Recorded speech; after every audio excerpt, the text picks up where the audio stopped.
In today's video, we're going to talk about the Ordinary's Hyaluronic Acid 2% plus B5. I will discuss the skin types, if you want to call it that this product would suit best, and also discuss how you can incorporate it into your skincare routine. But most importantly, what to watch out for with this product, especially based on my own experiences, a little bit of a word of caution with this one. Don't let the word acid fool you in this ingredient. This acid is not like the other AHA and BHA exfoliating acids that you're probably familiar with. Hyaluronic acid is a skin identical ingredient, which simply means it's naturally occurring within our skin. In fact, hyaluronic acid is present in the tissues and fluids within our body. Hyaluronic acid's main function is to retain water within your skin. It actually binds to the water molecules and acts like a humectant to draw moisture into your skin, which is why you'll find this ingredient formulated in many anti-aging skincare products because it plumps the skin full of moisture, and that plumping of the skin is what gives the skin that smooth, polished finish and in turn reduce the look of fine lines and wrinkles. Hyaluronic acid is also the main ingredient used in many fillers, so it's certainly an ingredient known to dermatologists. The Ordinary's 2% concentration of hyaluronic acid also has an additional B5.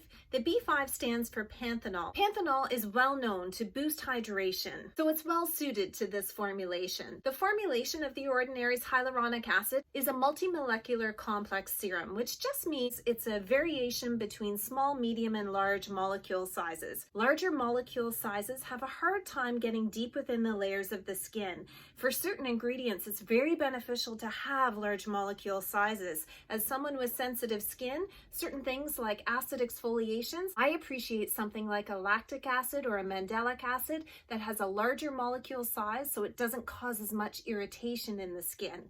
With this one, having a multi-molecular approach, it just means that there are some of the molecule sizes that will go deep into the skin to render the benefit, as well as the surface too. The Ordinary's hyaluronic acid comes in two sizes. We have a 30 ml and a 60 ml. The price of the 30 ml is around $6.80 Canadian, whereas the 60 ml is just under $13. Very good price point right off the bat. They're both in the typical Ordinary glass bottles with a dropper on the top. Because it's a clear glass, you know that this formulation is stable, meaning it doesn't oxidize quickly. Otherwise, you'd find it in a dark brown bottle, similar to something like this. These formulations are alcohol-free, silicone-free, oil-free, vegan, and cruelty-free. This is actually quite a thick serum. It goes on easily to the skin, but it can dry to a tacky finish. I find that it does pill depending on the other layers in your skincare routine, and I find it does pill under makeup. So that's a bit of a negative for me. I have found though, if you put a couple of drops in your moisturizer and mix it very well and use that in your application,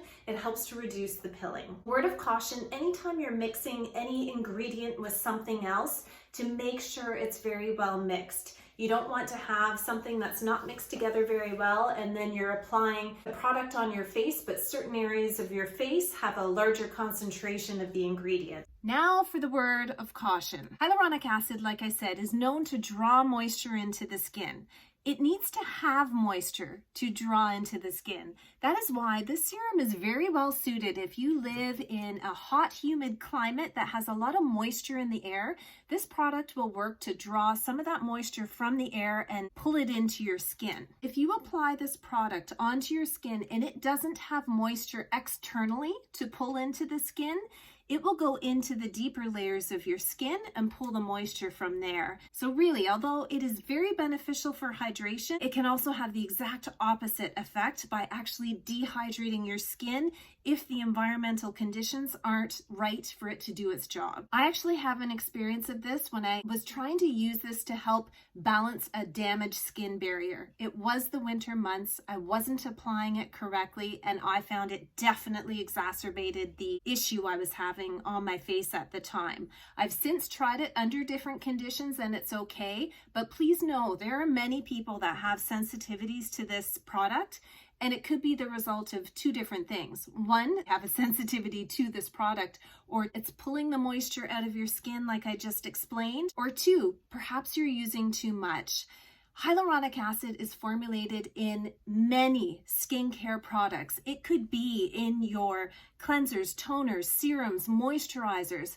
And if it's already in many of your ingredients, you may not need an extra serum like this on top of all those other things. So be sure to look at the ingredients in your other products to make sure you're not actually overdoing it. My little skin tip is actually to use this on other parts of my body. That's how I use this the most. Predominantly straight out of the shower when my skin is still very damp, and I use it on my elbows, my knees, and my feet, and it works really well in those areas. It's easy to incorporate this into your skincare routine. So if you want to use it on your face, not like I use it, and what I would suggest is to apply it after cleansing and toning. If you tone your skin, just be sure you're applying it to damp skin.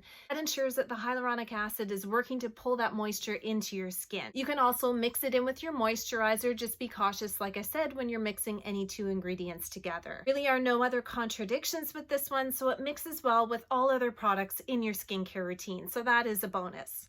I will continue to use this more on my body than I do on my face. I have other hyaluronic acid serums that I will review in future videos that I actually prefer over this one, and I think it's because I have hyaluronic acid in other ingredients in my skincare routine that I find if I put this on top of it, it's just too much for my skin.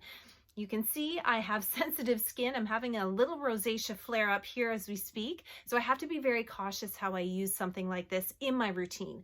But I know many people feel like this is a holy grail item for them when it comes to hydration, plumping up the skin, great benefits for anti-aging and the look of your skin, reducing the fine lines and wrinkles, and can be part of a great hydration arsenal of your skincare routine. Let me know in the comments below. Are you a fan of the Ordinary's Hyaluronic Acid 2% plus B5? How do you use it in your skincare routine? And most importantly, what's the climate that you live in? Because I think that can really be a deciding factor on whether you use this product or even how often you use this product. I've done a playlist of a lot of skincare ingredients that I'll link to the end of this video in case you're interested in learning about reasons why formulators use these ingredients within our skincare products. Thanks for watching, and I'll see you at the next video.